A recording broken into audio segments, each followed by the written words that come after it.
Жаңа түсірілім СПМК аймағы Жайық көшесінен Жайық 16 мекенжайы бойынша жер үй түсіріліміндеміз. Бұл бізде көшеміздің көрінісі, тас төселген.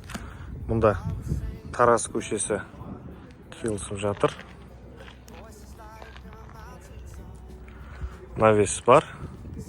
Енді ішкі ауламызбен танысып алайық. Ішкі ауламыз осы бөліктер шашкіленген, және мұнда үйімізге кіреберіс бөлігіміз.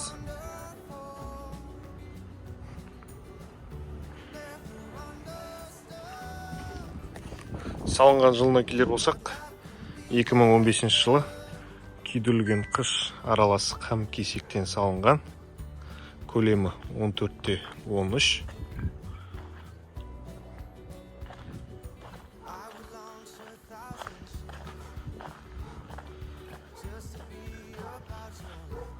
Бұл үйіміздің артқы жақ бөлігі.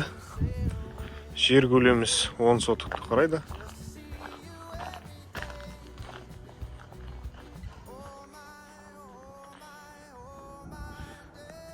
Енді үйіміздің ішкі проектімен танысып алайық.